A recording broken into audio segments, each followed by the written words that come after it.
Welcome back to the another lecture. आज के इस नए लेक्चर में आप सभी का स्वागत है। आज के इस लेक्चर में हम करने वाले हैं क्विक रिवीजन मेटल्स और नॉन मेटल्स में फिजिकल प्रॉपर्टीज का, यानी भौतिक गुणधर्म का, यानी धातुओं के भौतिक गुणधर्म के बारे में हम एक रिवीजन करने वाले हैं जो कि बहुत ज्यादा इंटरेस्टिंग होने वाला है। तो चलिए शुरू करते हैं आज के इस न्यू लेक्चर को with new excitement and new topic जो कि हमारे पास है फिजिकल प्रॉपर्टीज ऑफ मेटल्स। बाद में हम अंतर देखेंगे मेटल्स और नॉन मेटल्स के बारे में, यानी धातु और अधातु में अंतर भी देखेंगे। ओके, तो चलिए शुरू करते हैं। सबसे पहली बात, हम इस पूरे लेक्चर में क्या कवर अप करने वाले हैं? सबसे पहली बात, धातु क्या होते हैं, यानी जो धातु है वो क्या है, ठीक है, किस प्रकार का एलिमेंट है, किस प्रकार का तत्व है, उसके बारे में देखेंगे। फिर हम देखेंगे धातुओं के भौतिक गुणधर्म के बारे में, ठीक है, कि धातुओं के कौन कौन से फिजिकल प्रॉपर्टीज होती हैं, ठीक है। फिर हम देखेंगे अधातु और धातुओं में अंतर क्या होता है, ठीक है। अब चलिए शुरू करते हैं। सबसे पहला पॉइंट, धातु क्या है हमारे पास, मेटल्स क्या होते हैं। मतलब मेटल्स क्या होते हैं? ऐसे तत्व जो क्या करें, एक या एक से अधिक इलेक्ट्रॉनों को त्याग कर क्या कर देते हैं, धनायन बना लेते हैं, पॉजिटिव चार्ज बना लेते हैं, ठीक है, बनाने की विशेषता रखते हैं, गुण रखते हैं, उनको हम क्या कहते हैं, धातु कहलाते हैं, ठीक है। जैसे कि भाई सोडियम है, ठीक है, सोडियम का अगर मैं इलेक्ट्रॉनिक विन्यास बनाता हूं तो ये भाई इसका परमाणु क्रमांक 11 होता है, 281 आता है। अगर इसे अपना अष्टक पूरा करना है, यानी अपने बाह्यतम कोश में 8 इलेक्ट्रॉन पूरे करने, इसके पास दो कंडीशन आएंगी, या तो ये 7 इलेक्ट्रॉन ग्रहण करे या फिर 1 इलेक्ट्रॉन त्याग दे, ठीक। अब 7 इलेक्ट्रॉन ग्रहण करने में तो ज्यादा एनर्जी खर्च होगी, लेकिन 1 इलेक्ट्रॉन त्यागने में कम एनर्जी खर्च होगी। तो ये क्या करता है, 1 इलेक्ट्रॉन को दान कर देता है और ये बना लेता है Na10, ठीक है, प्लस 28, ठीक है। अब इसका इलेक्ट्रॉनिक विन्यास ये हो जाता है, ठीक।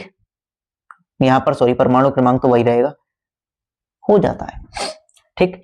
अब इसके पास 1 इलेक्ट्रॉन की कमी होगी, लेकिन प्रोटॉनों की संख्या, अच्छा अब इस पर प्लस चार्ज क्यों आया, ये भी तो पॉइंट है। बात क्या है, जो धातु के मतलब किसी भी तत्व के अंदर इलेक्ट्रॉनों की संख्या और प्रोटॉनों की संख्या बराबर हो जाती है। अब जब इलेक्ट्रॉन ग्रहण करे जाते हैं तो इलेक्ट्रॉनों की संख्या बढ़ जाती है, तो निगेटिव आ जाता है, निगेटिव चार्ज आ जाता है, माइनस वाला चार्ज आ जाता है। और जब धातु मतलब जो कोई भी तत्व है वो इलेक्ट्रॉनों को त्याग देता है, ठीक है, किसी और को डोनेट कर देता है, ठीक है, तो उस पर क्या आ जाता है, पॉजिटिव चार्ज आता है, क्यों, प्रोटॉनों की संख्या ज्यादा हो जाती है। आप सब कुछ फॉरवर्ड करके सीधे आप याद रखेंगे कि ऐसे तत्व, ठीक है, ऐसे तत्व जो एक या एक से अधिक इलेक्ट्रॉनों को त्याग कर धनायन बनाने की प्रवृत्ति रखते हैं, धनायन बनाने की विशेषता रखते हैं, धातु कहलाते हैं। वहीं इसके अपोजिट अगर मैं देखूं, अपोजिट में बताऊं मैं, धातु धातु इसके जस्ट विपरीत है, ठीक है, अधातु जो होती है वो इसके जस्ट विपरीत है। जैसे कि जबकि ऐसे तत्व जो एक या एक से अधिक इलेक्ट्रॉनों को ग्रहण कर ले, यानी उसे चाहिए, उसे जरूरत है, जैसे कि क्लोरीन है, 17 नंबर पे होता है, ठीक है, क्लोरीन का परमाणु क्रमांक 17 है, आवर्त सारणी में 17वें नंबर पर क्लोरीन आता है, जिसका परमाणु क्रमांक इलेक्ट्रॉनिक विन्यास 287 है। अब ये क्या करेगा, 1 इलेक्ट्रॉन ग्रहण करना चाहता है, 1 इलेक्ट्रॉन ग्रहण कर लेगा तो इसका अष्टक पूरा हो जाएगा, ये स्टेबल कंडीशन में आ जाएगा, ठीक है। तो ये हम चाहें तो इससे रिएक्शन करा सकते हैं कि हाँ भाई 1 इलेक्ट्रॉन ये इसको दे देगा, तो इसके पास 8 इलेक्ट्रॉन और इसके पास कहते हैं 10 इलेक्ट्रॉन हो जाएंगे। तो जब इसके पास 8 इलेक्ट्रॉन हो जाएंगे तो 1 इलेक्ट्रॉन एक्स्ट्रा हो जाएगा, प्रोटॉनों की संख्या कम हो जाएगी, इलेक्ट्रॉनों की संख्या ज्यादा हो जाएगी, इसलिए क्लोरीन पर माइनस चार्ज आता है। तो आप याद रखेंगे, धातु क्या है, जो इलेक्ट्रॉनों को त्याग कर धनायन बनाती है उसको हम क्या कहते हैं, धातु कहते हैं। जो इलेक्ट्रॉनों को ग्रहण करके ऋणायन बनाती है, यहां पर ऋणायन था, इस तरीके से लिखा जाता है, ऋणायन, ऋणायन, ठीक है, ऋणायन बनाती है। अच्छा यहां पर डिस्टेंस बन गया, कोई बात नहीं, ऋणायन बनाती है, यह ऋणायन बनाने की विशेषता रखती है, अधातु कहलाते हैं। Okay, you got this point, आप याद रखेंगे, बिल्कुल क्लियर होना चाहिए। इलेक्ट्रॉन ग्रहण करना अधातु, इलेक्ट्रॉन त्यागना धातु, ठीक। अब बात करते हैं मेटल के एग्जांपल, यानी धातुओं के कुछ एग्जांपल की। जैसे कि हमारे पास कॉपर है, कॉपर भी क्या करती है, इलेक्ट्रॉनों को त्यागती है, तो ये भी क्या है, एक धातु है। आयरन है, Fe है, ये भी इलेक्ट्रॉनों को त्यागता है, तो इसलिए ये भी क्या है, धातु है। जिंक है, जिंक भी इलेक्ट्रॉनों को त्यागता है, तो ये क्या है, धातु है। सोडियम है, सोडियम को तो हमने अभी एग्जाम्पल लिया है, ये क्या है, इलेक्ट्रॉनों को त्यागता है, तो ये भी क्या है, धातु है। पोटेशियम भी इलेक्ट्रॉनों को त्यागता है, तो ये भी क्या है, धातु है। इसी तरीके से गोल्ड भी है, ठीक है। लेकिन नॉन मेटल्स में अगर आप देखें, ऑक्सीजन क्या करता है, ऑक्सीजन को अपना स्ट्रक्चर पूरा करने के लिए 2 इलेक्ट्रॉनों की आवश्यकता होती है, तो ये ग्रहण करता है, तो ये अधातु है। नाइट्रोजन भी ग्रहण करता है, तो ये अधातु है। कार्बन, ठीक है, कार्बन भी क्या है, एक अधातु है, ठीक। बोरॉन, कहते हैं नियोन, हीलियम, ये सब क्या है, अधातु है। लेकिन मैं बता दूं बोरॉन, सॉरी एक मिनट, बोरॉन बीच में आ गया। हीलियम और नियोन, ठीक है, हीलियम और नियोन ये दोनों की दोनों ऐसी गैसें हैं, ये जल्दी से रिएक्शन नहीं करती है, ठीक है। हीलियम और नियोन ये ऐसी गैसें हैं जो जल्दी से रिएक्शन नहीं करती हैं। क्यों? क्योंकि इनका अष्टक पूरा होता है। हीलियम के पास अपने बाह्यतम कोश में 2 इलेक्ट्रॉन होते हैं जो कि होने चाहिए। नियोन के पास भी अपने बाह्यतम कोश में 8 इलेक्ट्रॉन होते हैं जो कि होने चाहिए, ठीक है। नियोन 10वें नंबर पे आता है, हीलियम दूसरे नंबर पे आता है आवर्त सारणी में। ओके, तो याद रखेंगे, तो जो इलेक्ट्रॉनों को त्यागते हैं मेटल यानी धातु, और जो इलेक्ट्रॉनों को ग्रहण करते हैं नॉन मेटल यानी अधातु। Okay, you got this point? Of course you got this point. Okay, now it is time to be the discuss about the next topic which is physical properties. अब बात करते हैं हम धातु के भौतिक गुणधर्म के बारे में, जो कि है सबसे पहला। देखो भाई, धातु जितनी भी है अपने आसपास, देखो भाई लोहा देख रहे हैं, ठीक है, ये चांदी देख ले, सोना देख ले, सारी की सारी क्या है, ये चमकदार होती हैं। यानी धातु की जो सतह है वो चमकदार है, ठीक है। धातु की सतह जो है वो चमकदार होती है। यानी जितनी भी आसपास हम धातु देख रहे हैं, ठीक है, लोहा हो गया, स्टील हो गया, ठीक है, या फिर क्या कहते हैं कोई सी भी सोना चांदी, ये सब क्या है हमारे पास, चमकदार है, ठीक है। तो इतना सबसे पहली कंडीशन, धातु की सतह कैसी होती है, चमकदार होती है। दूसरी बात, धातु कठोर होती है। अच्छा, कठोरता का कारण क्या होता है? बात क्या है, इनके कणों के मध्य आकर्षण बल बहुत ज्यादा होता है, इसलिए धातु क्या है, कठोर होती है, ठीक है। कण बहुत ज्यादा पास है, बहुत ज्यादा ही ज्यादा पास है, आकर्षण बल बहुत ज्यादा होता है, इसलिए इनकी धातु क्या होती है, मतलब धातु क्या होती है, कठोर होती है। लेकिन प्रत्येक धातु की कठोरता अलग अलग होती है। कैसे भाई? एक लोहा है, लोहा ब्लेड मतलब जो ये ग्राइंडर आता है ना, ग्राइंडर से काटते हैं गर्र करके, जो घूमता रहता है वो काटता है, तो उससे नहीं कटता है जल्दी से, ठीक है, उससे भी काटने में दिक्कत होती है। एक तरफ हमारे पास सोडियम आ जाता है, ठीक है, ये ऐसी धातु है जिसको चाकू से काट सकते हैं भाई, ये इतनी कठोर है कि इसे बस चाकू से काट सकते हैं, रबड़ की तरह कटती है, ठीक है। तो यानी हर एक की कठोरता अलग अलग होती है, ठीक। एक हमारे पास लोहा है, एक हमारे पास टंगस्टन है, जो इतने मतलब इतनी ज्यादा मजबूत है कि हाँ भाई, इतनी ज्यादा मजबूत है कि हाँ भाई अच्छे अच्छे चीजों से नहीं कटते। लेकिन एक हमारे पास सोडियम है जो बेचारा प्यार से कट जाता है, ठीक है। नेक्स्ट आ जाता है एक गुण, तन्यता का गुण। तन्यता क्या होता है? तन्यता का मतलब होता है किसी धातु को ठोक पीट कर, ठीक है, कैसे भी करो, मारो छेतो पीटो कुछ भी करो, लेकिन उसे अगर तार के रूप में बदला जा सकता है तो उसको हम कहते हैं धातुओं का तन्यता का गुण। क्या कहते हैं? धातुओं का तन्यता का गुण। और धातुओं के अंदर ये तन्यता का गुण पाया जाता है। क्यों? क्योंकि उसको ठोक पीट कर, उसे कैसे भी मार छेद के बढ़िया करके उसको तार में परिवर्तित किया जा सकता है। कॉपर, ठीक है, और ये सब चीजें क्या है, ये हमारे पास तार के रूप में यूज की जाती है, ठीक है। कॉपर, एल्यूमिनियम, चांदी। अच्छा, चांदी का तार पता है सबसे ज्यादा मतलब प्रीफरेबल होता है कि हाँ भाई चांदी का तार सबसे बढ़िया माना जाता है, ठीक है। क्यों? क्योंकि उसका प्रतिरोध कम होता है, उसमें आयन मतलब जो धारा बहने की क्षमता बहुत ज्यादा होती है, ठीक है। लेकिन लेकिन लेकिन चांदी का तार अगर लगवाने गए घर में तो हम घर से बेदखल कर दिए जाएंगे, घर बेचना पड़ जाएगा, ठीक है। इसलिए वापस आ जाता है कॉपर के तार ही ठीक है, ठीक है। तो तन्यता का गुण क्या होता है? धातु को तार के रूप में परिवर्तित कर देना क्या कहलाता है? तन्यता का गुण कहलाता है। और धातुओं के अंदर ये तन्यता का गुण होता है। सबसे ज्यादा किस में होता है? सबसे ज्यादा होता है सोने के अंदर। किसके अंदर? गोल्ड। सही सुना, गोल्ड, सोना, वो वाला सोना नहीं जो सो जाओ, ये वाला सोना नहीं, गोल्ड जो बहुत महंगा चल रहा है, ठीक है। गोल्ड के अंदर सबसे ज्यादा तन्यता का गुण पाया जाता है। 1 ग्राम सोने से, कितना? केवल 1 ग्राम सोने से 2 किलोमीटर लंबा तार बनाया जा सकता है। सोच रहे हो कितना, मतलब कितना लंबा? 2 किलोमीटर लंबा तार, ठीक। 2000 मीटर होते हैं 2 किलोमीटर में, यानी 1 ग्राम सोने से 2 किलोमीटर लंबा तार बनाया जा सकता है।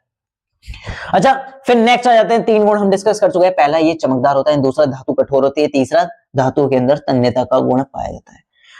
4वां पॉइंट, ये ऊष्मा के सुचालक होते हैं। ऊष्मा के सुचालक इन द सेंस मतलब, यानी ये क्या है, जैसे कि आपने कभी ना कभी तो घर पे खाना बनाया होगा, नहीं बनाया तो बनाया करो भाई, मम्मी की मदद किया करो, ठीक है।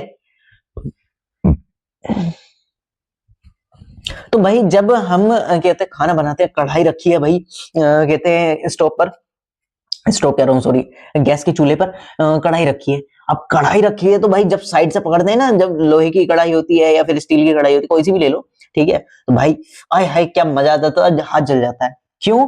क्योंकि भाई, लेकिन हाँ पॉइंट तो ये है कि भाई जो गैस का चूल्हा है, मतलब जो गैस जल रही है वो तो केवल इतने से नीचे पार्ट पे जल रही है ना, तो भाई ये कढ़ाई क्यों गर्म हो रही है?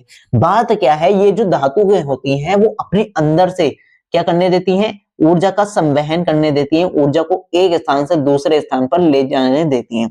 तभी एक साइड चिमटा गर्म करते हैं, दूसरी साइड भी गर्म हो जाती है। इसी को हम कहते हैं कि ये क्या है, ऊष्मा की सुचालक होती हैं। यानी अगर हमने चिमटे की एक साइड गर्म करी तो दूसरी साइड ऑटोमेटिकली गर्म हो जाएगी। यानी जो धातु है वो अपने अंदर में से ऊर्जा ऊष्मा को बहने देती है। क्या? ऊष्मा को बहने देती है। आगे बात करते हैं, ये विद्युत के भी सुचालक होते हैं। ठीक है, आपने देखा होगा कि प्लास्टिक से टच करते हैं कुछ नहीं होता, वहीं अगर लोहे की रॉड से टच कर दे नंगे तार को, हाँ क्या मजा का इलेक्ट्रॉनों का अनुभव हो जाएगा। तो क्या हो रहा होगा, इलेक्ट्रॉन जो उस तार में बह रहे हैं ना वो सारे तुम में से निकल के धरती में जाते हैं, वो तुम इलेक्ट्रॉनों की पावर को महसूस करते हो। समझ में आया? वो कह रहा हाँ भैया अब समझ में आया। यानी जब तार से हमें करंट लग रहा है तो वो हमारे अंदर से इलेक्ट्रॉन्स कहां जा रहे हैं, धरती के अंदर जा रहे हैं। यानी हम जो पावर को महसूस कर रहे हैं वो किसकी पावर महसूस कर रहे हैं, इलेक्ट्रॉनों की पावर को। और दूसरी बात, धातु अपने अंदर से विद्युत को बहने देती है। ठीक है, क्या? धातु अपने अंदर में से विद्युत को बहने देती है, और ये इसीलिए मैंने यहां पर लिखा हुआ है कि ये विद्युत की सुचालक होती है। एक बात मैं बता दूं, यहां पर एक बात आई थी, धातु कठोर होती है, लेकिन एक ऐसी धातु है जो सामान्य ताप पर द्रव है, यानी लिक्विड है, पानी की तरह हो जाती है। कौन है? पारा। ठीक है, इसे केमिकल लैंग्वेज में मरकरी कहते हैं, रिप्रेजेंट करते हैं Hg से। पारा एक ऐसी धातु है जो सामान्य ताप पर लिक्विड है। ठीक है, और ये एक ऐसी धातु, मतलब सॉरी, एक ऐसी धातु है जो क्या है, विद्युत का चालन नहीं करती है। क्या? विद्युत का चालन नहीं करती है। और इसको, पारे को सबसे बड़ा मतलब पारा जो है वो किसका दुश्मन है सबसे बड़ा, वो है एल्यूमिनियम का। आप कभी एरोप्लेन में एल्यूमिनियम लेके नहीं, वो सॉरी पारा नहीं लेके जा सकते, यानी थर्मामीटर भी नहीं लेके जा सकते, क्योंकि थर्मामीटर में पारा पाया जाता है। तो पुराने वाला जो थर्मामीटर आता है, क्यों? ये उसको नष्ट करता है। ठीक है, संक्षारित करता है। अब बात करते हैं धातुओं के गलनांक की। गलनांक क्या होता है? जिस पर धातु द्रव अवस्था में परिवर्तित होना शुरू हो जाती है। ठीक है, ऐसा टेम्परेचर जिससे नीचे जाने पर धातु द्रव अवस्था में परिवर्तित हो जाए, क्या कहलाता है? धातुओं का गलनांक कहलाता है। ठीक है, अब धातुओं का गलनांक बहुत ज्यादा होता है। क्यों? जैसे कि मतलब पानी है या लिक्विड है, उनका गलनांक बहुत कम होता है। ठीक, मतलब सॉरी, धातुओं का गलनांक जो होता है बहुत ज्यादा होता है। कैसे? कि जो मतलब लोहा है वो कितने टेम्परेचर पर पिघलता है? लगभग 1500 डिग्री टेम्परेचर पर पिघलता है। ठीक है, वहीं टंगस्टन, ठीक है, जो जिसका यूज हम बल्ब के अंदर भी करते हैं, वो कब पिघलता है? 3000 डिग्री सेल्सियस के आसपास जाके पिघलता है वो। ठीक है, तो यानी जो मतलब 3000 डिग्री सेल्सियस का मतलब समझ रहे हो, बहुत ज्यादा है भाई। ठीक, मतलब छोड़ो। तो धातुओं का गलनांक भी बहुत ज्यादा होता है।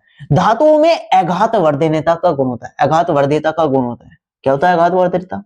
आघात वर्धनीयता होता है किसी भी धातु को कैसे भी करके, ठोक पीट के, ठीक है, मार छेद के, कैसे भी उसे चादर के रूप में परिवर्तित कर देना, क्या कहलाता है?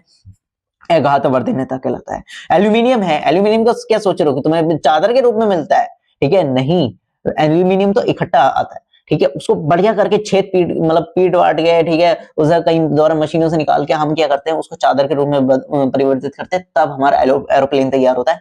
ठीक है, तो धातुओं में आघात वर्धनीयता का गुण होता है, यानी वो उनको धातु से चादर के रूप में परिवर्तित किया जा सकता है। Okay, we got this point? Of course we got this point. तो हमने यहाँ पर इतने सारे गुण देखे। पहला, धातु की सतह चमकदार होती है। दूसरा, धातु कठोर होती है। तीसरा, धातुओं के अंदर तन्यता का गुण होता है। ये ऊष्मा के सुचालक होते हैं, ये विद्युत के सुचालक होते हैं। धातुओं का गलनांक बहुत ज्यादा होता है। धातु में आघात वर्धनीयता का गुण पाया जाता है। एक बात और मैं बता दूं कि हाँ भाई, धातु अपने अंदर से, ठीक है, आवाज को भी मतलब आवाज को भी जाने देती है। ठीक है, ध्वनि को भी जाने देती है, यानी ये ध्वनि का भी सुचालक है। ओके, अब हम कंपेयर करेंगे, ये सॉरी ये इंग्लिश में आ गया। ठीक है, अब हम कंपेयर करते हैं धातु और अधातु के गुणों को। देखो भाई, गुड इलेक्ट्रिकल कंडक्टर, यानी ये क्या है? अच्छा खासा विद्युत का सुचालक है। ठीक है, जो धातु होती है वो विद्युत की सुचालक होती है, सुचालक। वहीं ये पुअर है, ये कुचालक होता है। ठीक है, जो अधातु है वो कुचालक होता है। लेकिन एक ऐसी अधातु भी आती है जो विद्युत की सुचालक है, विच इज कॉल्ड ग्रेफाइट। ठीक है। ग्रेफाइट एक ऐसी धातु है जो अपने अंदर से विद्युत का चालन करती है। ठीक है, अगर यकीन ना हो, झटका खाना हो, तो पेंसिल जिससे बनी होती है ना, नटराज की पेंसिल आती है, दोनों तरफ से छीलना, एक पेंसिल को बोर्ड के अंदर डालना, स्विच ऑन करना और उसकी नोक छू के देखना, पता चल जाएगा। ठीक है, तो वो ग्रेफाइट ही है। ठीक, करना मत वरना मेरे पीछे पड़ जाएंगे सारे। Good heat conductor. ठीक है, ये बहुत ज्यादा अच्छे ऊष्मा के सुचालक होते हैं। यानी अगर मैं धातु का एक हिस्सा गर्म करता हूं तो दूसरा हिस्सा अपने आप गर्म हो जाता है, लेकिन इनमें ऐसा नहीं होता, ये कुचालक होते हैं। ठीक है, शाइनी होते हैं, शाइनी यानी चमकदार होते हैं। ठीक है, चमकदार होते हैं जैसे सोना चांदी। डल अपीयरेंस यानी ये क्या होते हैं, ये मतलब रूखे सूखे से, यानी इनका मतलब कोई मतलब बिल्कुल डल होते हैं। डल वर्ड नहीं मिल रहा। हाँ, फीका। ठीक है, डल का मतलब है फीके होते हैं, मतलब थोड़ा सा फीका सा कलर होता है। हाई डेंसिटी, इनमें क्या है, पर्टिकुलर एरिया में। डेंसिटी का मतलब है कि हाँ भाई, आप नॉर्मल लैंग्वेज में समझे, बाई फॉर्मूला तो मुझे पता ही है। ठीक है, मैं बता भी सकता हूँ, आपको भी पता होगा, लेकिन नॉर्मल आप घनत्व का मतलब समझे। डेंसिटी मतलब होता है घनत्व। घनत्व होता क्या है, एक पर्टिकुलर एरिया में, एक पर्टिकुलर क्षेत्र में कणों की संख्या। जिस चीज को भी हम देख रहे हैं, जैसे कणों की घनत्व को देख रहे हैं या फिर इंसानों के घनत्व को देख रहे हैं, एक पर्टिकुलर एरिया में, पर्टिकुलर क्षेत्र में कणों की संख्या, और जो कि इसमें हाई होती है। धातुओं के अंदर पर्टिकुलर एरिया में कणों की संख्या ज्यादा होती है, यानी हाई डेंसिटी होती है, उच्च घनत्व होता है। क्यों, मतलब वो तो आपको पता ही है, क्योंकि भाई अधिकांश धातु जो कठोर हैं, ठोस हैं, वो सारी क्या होती है, उनमें घनत्व अधिक होता है। इनमें क्या होती है, लो डेंसिटी होती है, यानी कम घनत्व होता है। अधिकांश से जो धातु हैं वो गैसेस है। ठीक है, तो गैसेस का मतलब तो यही है कि हाँ भाई, हमारे जो कणों की कण है वो एक दूसरे से बहुत दूर दूर है, और बहुत दूर दूर होने का मतलब है कि कम घनत्व है। ठीक है, मैलेबल होते हैं। मैलेबल का मतलब है तन्यता का गुण। एक मिनट, मैलेबल का मतलब है अघात वर्ध्यता का गुण। ठीक है, मैलेबल अघात वर्ध्यता यानी धातु से चादर बनाना। डक्टाइल, डक्टाइल मतलब धातु से तार बनाना। ठीक है, डक्टाइल का मतलब क्या है, धातु से तार बनाना, जो सोने से जब सबसे अच्छा, मतलब सबसे अच्छा जो डक्टाइल का प्रॉपर्टी होती है वो सबसे अच्छी सोने के अंदर होती है। ब्रिटल का मतलब होता है भंगुर प्रकृति। भंगुर प्रकृति का मतलब है कि अगर मैंने उसको जोर से दबाया तो उसका चूरा चूरा हो जाएगा, इसको हम कहते हैं भंगुर प्रकृति। ठीक है, तो आई होप आपको ये चीजें क्लियर हो गई होंगी। इससे नेक्स्ट लेक्चर में हम डिस्कस करने वाले हैं किसके बारे में, इसकी मेटल्स की केमिकल प्रॉपर्टीज के बारे में, धातुओं के रासायनिक गुणधर्मों के बारे में पढ़ने वाले हैं, जिसमें हम देखेंगे कि हाँ भाई, पानी से क्या अभिक्रिया करवाए तो क्या होता है। ठीक है, अगर अम्ल से अभिक्रिया कराएं तो क्या होता है, कार्बन डाइऑक्साइड से अभिक्रिया कराएं, मतलब अदर अदर, मतलब अलग अलग केमिकल से रिएक्शन करवा के हम देखेंगे। सो अगर वीडियो पसंद आई हो तो लाइक करें, सब्सक्राइब करें। Ta-ta bye bye, see you, मिलते हैं जल्दी नेक्स्ट लेक्चर में विद ए न्यू टॉपिक।